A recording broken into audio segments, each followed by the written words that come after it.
ఓం శ్రీ గురుభ్యో నమః.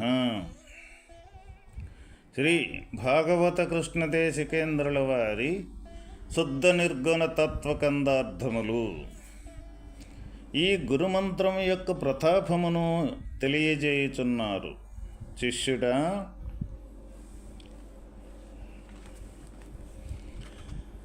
సతి కౌగింట తత్పతి కౌగింట సతియుజేరి పవలించికలన్ మృతి చెంది మేలుకనే సుస్థితులయ్యొక్కరిక కరట్టి చేష్టాదిల్పుతూర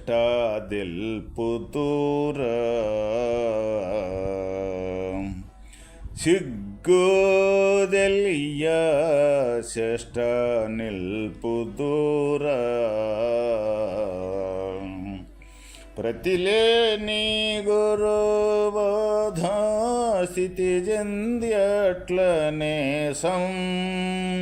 ప్రతిలేని గురుబోధ స్థితి చెంద్యట్లనే తతి తిరిగేలే నెరుక గతి ఎట్టిదని దాని శ్రేష్ట తెలుపుదూర సిగ్గడలియ శ్రేష్ట నిల్పుదూర.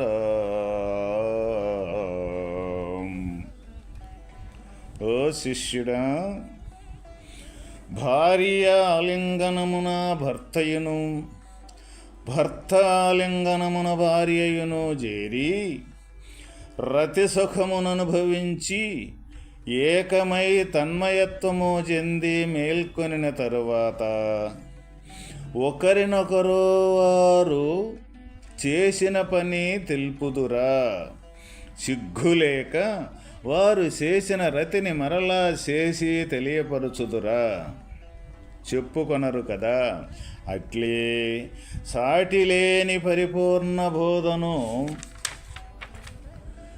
సద్గురువుల వలన పొంది స్వతసిద్ధముగా నిండి నిబిడీకృతమయ్యున్న బట్టబయలకు పరిపూర్ణయునికి నెరింగి మూలములేకయే తోచుచు నానా విధానటనలు చేసు మరలా లేకపోవచ్చు నుండెడి ఎరుకగతి ఇట్టిదని ఎరింగి దానిని విడిచి ఉండిన వారు తిరిగి దాని పనులు ఉత్తమమైనవని ఎవరికి చెప్పరు. సిగ్గు విడిచి వాదించి ఎరుక పనులు నిజమని నిర్ణయించలేరు. ఎరుక తన మృషయని తెలియక పడిన పాట్లన్నీ తాను మృషయని తెలిసిన తరువాత తెలియక మునుపు వేసిన పాట్ల గురించి సిగ్గు చెందుచుండి సిగ్గు చెంది ఆ పాట్లను వదలి అచల పరమందు ఏమీ లేకపోతుంది. ఓ శిష్యుడా, ఇక్కడ భార్య ఆలింగనమున భర్తయును, భర్త ఆలింగనమున భార్యను చేరి రతి సుఖమును అనుభవించి ఏకమై తన్మయత్వము చెంది మేల్కొనిన తరువాత ఒకరినొకరు వారు చేసిన పని తెల్పరు కదా. సిగ్గులేక వారు చేసిన రతిని మరలా చేసి తెలియపరుచుదురా, చెప్పుకొనరు కదా. అట్లే సాటిలేని పరిపూర్ణ బోధను సద్గురువుల వలన పొంది స్వతసిద్ధముగా నిండి నిబిడీకృతమయ్యున్న బట్టబయలకు పరిపూర్ణ యునికి నిరింగి మూలములేకయే తోచుచూ నానా విధ నటనలు చేసు మరలా లేకపోసు నుండెడి ఎరుక గతి ఇట్టిదని ఎరింగి దానిని విడిచి ఉండిన వారు తిరిగి దాని పనులు ఉత్తమమైనవని ఎవరికీ చెప్పరు.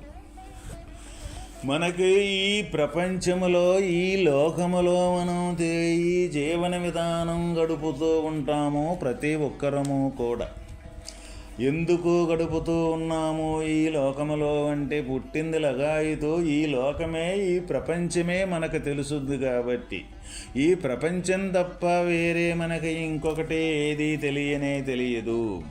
కాబట్టి ఈ ప్రపంచమే నిజము అనుకొని మనం బ్రతుకుతూ ఉంటాం, దీనికి సంబంధించిన కార్యకలాపాలే చేస్తూ ఉంటాము. ఇదే శాశ్వతము అని తలంచి దీంతో వచ్చిన ఏ లోటుపాటులు, ఏ కష్ట నష్టాలు, ఏ సుఖదుఖాలు అయితే ఉండయో అయ్యే నిజము, అదే శాశ్వతము, అంతకంటే వేరే బ్రతుకు, వేరే ఇంకొక లోకం లేదు అని ప్రతి ఒక్క మానవుడు, ప్రతి ఒక్క జీవి కూడా అదే నిజము అని బతుకుతూ ఉంటాం మనం ఇక్కడ సహజంగా ప్రతి ఒక్కరికి కూడా తెలుసు.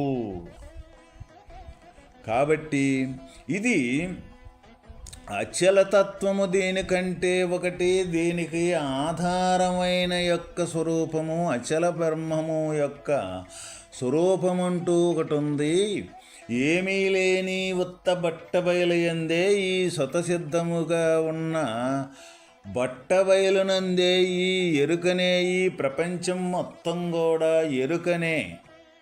అంటే గుర్తెరగటం అనేది గుర్తెరిగి మళ్ళీ తర్వాత ఏమీ లేకుండా పోతూ ఉన్నదన్న విషయం అనేది తెలుసుకున్న ఏ సద్గురుమూర్తి అయితే ఉన్నాడో ఆ సద్గురుమూర్తి వలన ఒక సత్శిష్యుడు ఈ ఎరుక ప్రపంచమనేది నిజము అనుకొని బ్రతికి ఇది లేదు అని తనకు నిర్ధారణ జరిగిన తర్వాత దీనితోటి మళ్ళీ ఎటువంటి పరిస్థితుల్లో కూడా ఇది మళ్ళీ నిజము అని నమ్మడు అన్నమాట. అది ఏ విధంగాను అంటే ఒక స్త్రీ పురుషుల యొక్క సంయోగము తర్వాత వాళ్ళు యొక్క పని మళ్ళీ తర్వాత ఇటువంటిది అని తిరిగి చెప్పనట్లుగానే, అంటే ఇది లేనిదాన్ని ఉన్నట్టుగా భ్రమపడి బతికాను ఇన్ని రోజులు నేను, అంటే ఈ ప్రపంచము నిజము అనుకొని మనం బ్రతుకుతూ ఉన్నాం కదా, ఇది లేదు అని మనకు నిర్ధారణ జరిగితే మనకు ఎటువంటి ఆశ్చర్యము కానీ ఎటువంటి వింత యొక్క విధానం కానీ మనకే తయారవుద్ది. అంటే లేకనే ఉన్నట్టుగా భ్రమ చెందిన యొక్క అనుభూతి మనకు కలిగినప్పుడు మనం ఏ విధంగా దాని గురించి మనం సిగ్గుపడుతూ ఉంటాము. అరే లేకనే ఇప్పుడు దాకా ఇది ఉందే అని ఈ జీవితం మొత్తం ఎంతకాలాన్నో నేను వృధా చేసుకున్నాను అనుకొని మనకే తల వంచుకొని తలవంపులు సిగ్గు అనేది మనకే తయారవుద్దనమాట. ఎందుకు అంటే అసలు లేదు, ఇది లేకపోతే మనం ఏమనుకొని బ్రతుకుతూ ఉన్నాము, ఇది ఉన్నది అనేది శాశ్వతం అనుకొని మనం బ్రతుకుతూ ఉన్నాం. మరి శాశ్వతం అనుకోని బ్రతికేటప్పుడు ఇది లేదని మనకే తెలిసినప్పుడు మనకే మళ్ళీ ఇది ఉన్నది అని ఎవరికైనా మనం చెప్పుతానికి సిగ్గుపడతాము ప్రతి ఒక్కరము కూడా. అయితే ఇక్కడ మనము తెలుసుకోవలసిన విషయం, ఇది చెప్పుకునేదానికి చాలా సులువుగా ఉన్నది. అంటే చాలా సులువుగా ఉన్నది ఇది లేదు అని చెప్పుకోవటం. కానీ ఇది ఏ విధంగా లేదో అన్న విషయాన్ని ముందు మనం పరిశీలన చేసి బాగుగా విచారణ చేయాల్సిన అవసరం ఎంతైనా ఉన్నది అన్నమాట. ఎందుకు ఎంతైనా ఉన్నది, ఇదే నిజము అని ఎన్నో జన్మల నుంచి మనం దీనితోటే తాదాప్యతను నుండి ఇదే నిజము ఇదే శాశ్వతము అనుకొని కరుడుగట్టిన యొక్క మనస్తత్వం ప్రతి ఒక్కరి దగ్గర కూడా ఉన్నది అన్నమాట. మరి ఇది ఒక్కసారిగా లేదు అని మనకు నిర్ధారణ జరగాలంటే ఏ విధంగా జరుగుద్ది? అంత సులువైన పనేనా? సులువైన పని కాదు. అయినప్పటికీ సులువు కానప్పటికీ కూడా లేకుండా మనం చేసుకునేదానికి అంత కఠినము కూడా కాదు. ఎందుకో కాదు అంటే దీన్ని మనం కొంచెం మనస్సు అనేది దీని వైపు మరలించి ఎందుకు ఇది లేనిది, ఎందుకు ఉండది అని మనం భ్రమ చెందుతూ ఉన్నాము అని ఎవరికి వాళ్ళము కానీ మనం విచారణ చేసినట్లయితే తప్పనిసరిగా ఈ లేని యొక్క విధానం మనకి ఎక్కడికక్కడే గోచరించటం అనేది జరుగుద్ది. ఏ విధంగా ఎక్కడికక్కడే గోచరించడం జరుగుతూ ఉంటుంది అంటే మనం ఉదయం లేచింది మొదలు సాయంత్రం పడుకునే మట్టికి ఆలోచనలు అనేది ఎన్ని రకాల మనస్సంకల్పాలు ఆలోచనలు అనేది మనం ప్రతి ఒక్కరము కూడా చేస్తూ ఉన్నాం కదా.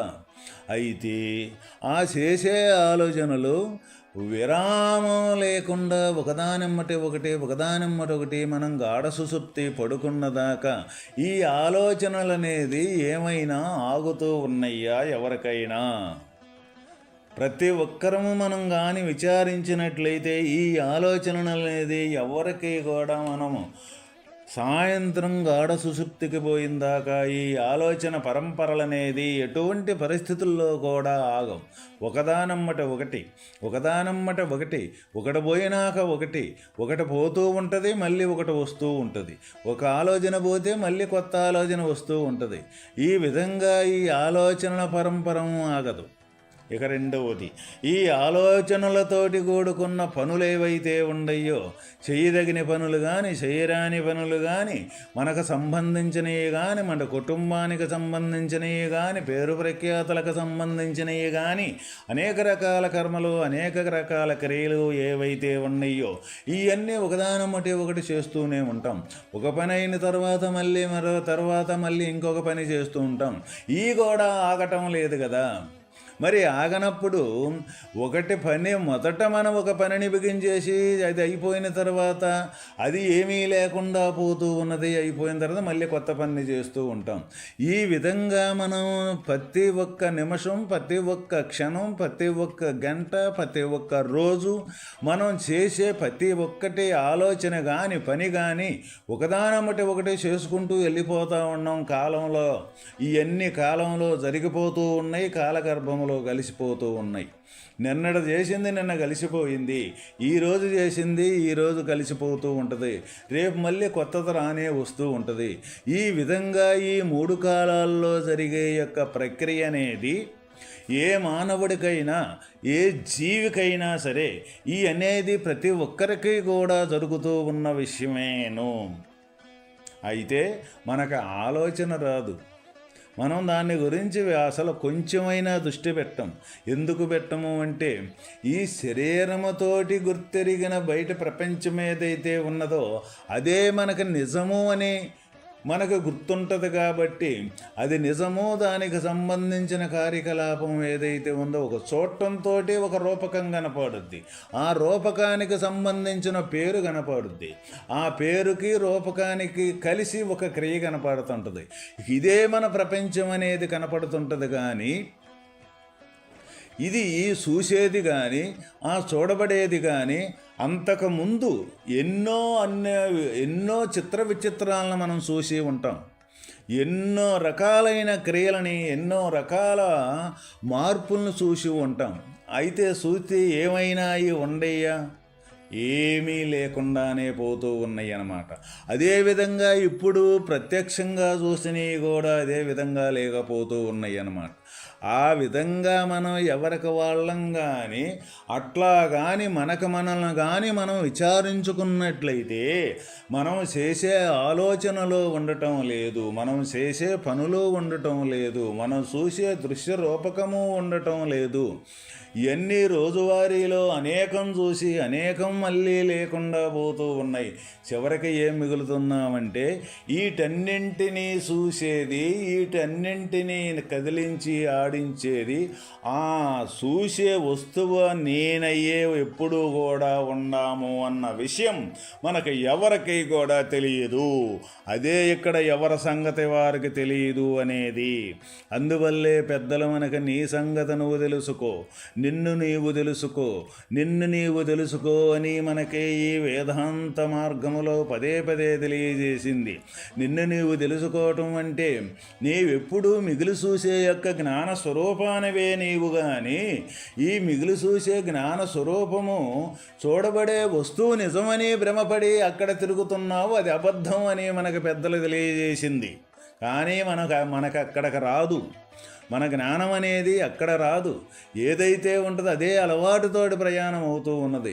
అందువల్ల దృఢమైన నిర్ణయము, దృఢమైన చిత్తము ఏదైతే ఉన్నదో ఆ దృఢమైన చిత్తముతోటి, దృఢమైన నిర్ణయముతోటి ఎవరైతే అటువంటి ఈ లేనిదాన్ని లేనట్టుగా, ఉండదాన్ని ఉండట్టుగా చూడగలిగే యొక్క సత్తాని సంపాదించుకోగలుగుతారో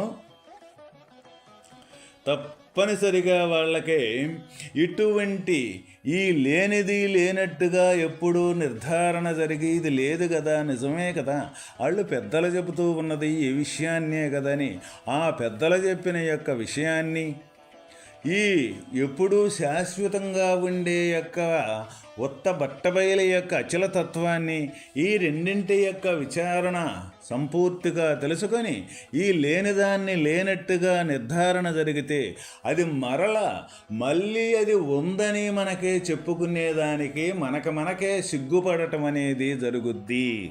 అదే ఇక్కడ మనకి కృష్ణదేశిక ప్రభువుల వారు ఈ శుద్ధ నిర్గుణ తత్వాల ద్వారా మనకు తెలియజేయుచూ ఉన్నారు అన్నమాట. నాయన శిష్య, ఈ విధంగా ఈ వాస్తవమైన ఈ ప్రపంచం అనేది లేకనే ఉండట్టుగా భ్రమపడి నడిచే యొక్క జ్ఞానం ఏదైతే ఉన్నదో ఆ జ్ఞానం ద్వారా తెలియబడే ఈ ప్రపంచం ఏదైతే ఉన్నదో ఆ ప్రపంచము కానీ ఈ జ్ఞానము కానీ ఈ మొత్తం కూడా వాస్తవమైన అచలతత్వమునందే కల్పింపబడ్డాయి ఇవన్నీ. వేరే వీటికి ఇంకొక మార్గం అంటూ లేనే లేదు. అచలతత్వమునందే కల్పింపబడింది, అచలతత్వంలోనే మళ్ళీ ఏమీ లేకుండా పోతూ ఉన్నది. ఈ కల్పింపబడి ఏమీ లేకుండా పోయేది ఏదైతే ఉన్నదో దాన్ని ఉంది అని బతుకుతూ ఉన్నది ఈ ప్రపంచం మొత్తం కూడా. కాబట్టి ఎవరైతే సత్శిష్యుడు, ఎవరైతే గురు మంత్రము ద్వారా గురు మార్గము ద్వారా అటువంటి ఈ లేనిదాన్ని లేనట్టుగా చేసుకొని ఉండదాని కాడ నిలబడగలిగే యొక్క సత్తాని సమర్థతని సంపాదించుకోగలుగుతారో వాళ్ళే ధన్యజీవులు. అంతకన్నా మానవుడు అంతకన్నా గొప్పదే ఈ భూలోకమున కానీ ఇంకో లోకాలు కానీ ఎక్కడైనా సరే లేనే లేదు. ఎందుకు లేనే లేదు అంటే ఏది ఉందనుకున్నా కూడా అది మొత్తం కూడా అక్కడి నుంచి తయారైన జ్ఞానంతో గుర్తిరగాల్సిందే. ఏది సాధించినా సరే ఆ జ్ఞానంతో సాధించాల్సిందే. ఏది సంపాదించినా సరే ఆ జ్ఞానంతో సంపాదించాల్సిందే. ఏదైనా సరే ఈ ప్రపంచం మొత్తం కూడా దేని ఆధారంతో ఉంది అంటే ఆ జ్ఞానం అనే శక్తి ఆధారంతో ఈ ప్రపంచం మొత్తం కూడా నడుస్తూ ఉన్నది. కాబట్టి అందువల్ల ఇక అంతకన్నా వేరే ఇంకొకటి లేదు అని మనం ఇక్కడ ఘంటాపదంగా తెలియజేయటం జరుగుతుంది. ఆయన శిష్య. ఓం తత్సత్.